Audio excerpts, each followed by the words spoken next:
हमारी बॉडी हर रोज हजारों लाखों डेंजरस और डेडली वायरस, बैक्टीरिया और डिसीज कॉजिंग माइक्रो ऑर्गेनिजम्स के कांटेक्ट में आती है, लेकिन फिर भी हम रोज रोज बीमार नहीं होते।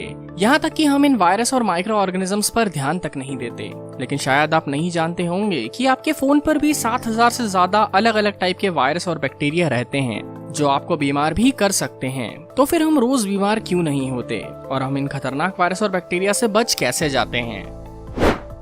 असल में ये काम हमारा इम्यून सिस्टम करता है, जो लगातार हमारी बॉडी को स्कैन करके इन बैक्टीरिया और वायरस से सेफ रखता है। लेकिन ये इम्यून सिस्टम काम कैसे करता है और ये कैसे हमें रोज हजारों वायरस और बैक्टीरिया से बचाता है, ये जानने के लिए हमारे साथ बिल्कुल एंड तक बने रहें। तभी आप इम्यून सिस्टम की वर्किंग और इसकी इम्पोर्टेंस को अच्छे से समझ पाएंगे।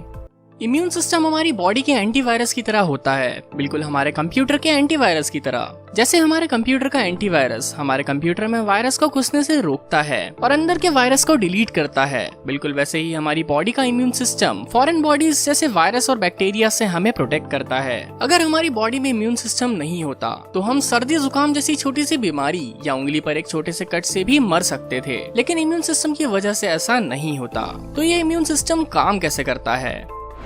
हमारी बॉडी का इम्यून सिस्टम अलग अलग टाइप के सेल्स की एक आर्मी की तरह होता है। इन सभी सेल्स के फंक्शन भी अलग अलग होते हैं और ये सभी मिलकर हमारी बॉडी को प्रोटेक्ट करते हैं। इम्यून सिस्टम की फर्स्ट लेयर होती है हमारी स्किन, जो वायरस और बैक्टीरिया को हमारी बॉडी के अंदर घुसने से बचाती है।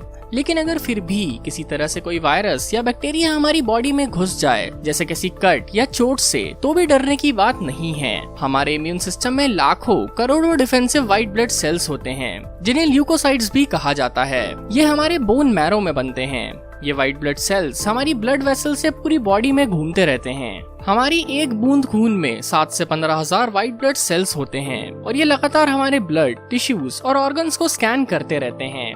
और जैसे इसे कोई भी फॉरेन सब्सटेंस जैसे वायरस या बैक्टीरिया मिलता है, ये हमारी पूरी बॉडी को अलर्ट कर देता है और इम्यून सिस्टम उस वायरस या बैक्टीरिया को खत्म करने का काम शुरू कर देता है।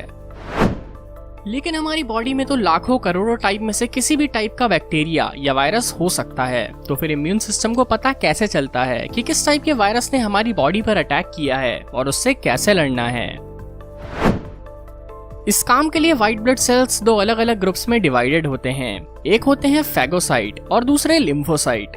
फैगोसाइट का काम बॉडी में मौजूद किसी भी टाइप की फॉरेन ऑर्गेनिज्म को डिस्ट्रॉय करना होता है और ये ऐसा उसको कंज्यूम करके करता है, जिससे उन्हें उस फॉरेन पैथोजन की डिटेल इन्फॉर्मेशन मिल जाती है और ये उस इन्फॉर्मेशन को लिम्फोसाइट्स तक भेज देता है। लिम्फोसाइट्स इस इन्फॉर्मेशन का यूज करके स्पेशल एंटीबॉडीज बनाने लगते हैं और इसे पूरी बॉडी में भेज देते हैं। ये एंटीबॉडीज पूरी बॉडी में ट्रेवल करके उस स्पेसिफिक टाइप के वायरस या बैक्टीरिया को मारने लगते हैं, जिन्हें डिस्ट्रॉय करने के लिए इन्हें बनाया गया है।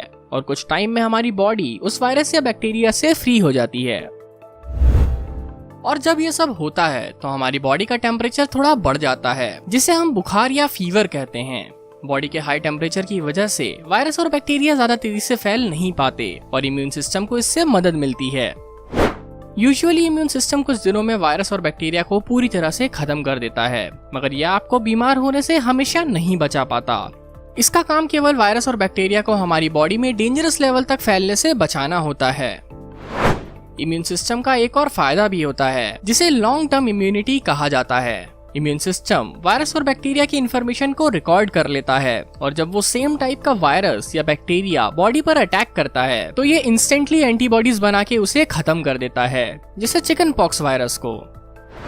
जिंदगी भर में इम्यून सिस्टम हमें 300 से ज्यादा कोल्ड और फ्लू से और इससे कहीं ज्यादा इन्फेक्शन से बचाता है, जो हमारी जान भी ले सकते थे। तो शायद अब आपको इम्यून सिस्टम की इम्पोर्टेंस का एक अंदाजा लग गया होगा। उम्मीद है ये वीडियो आप लोगों को पसंद आया होगा और इससे कुछ ना कुछ सीखने के लिए जरूर मिला होगा।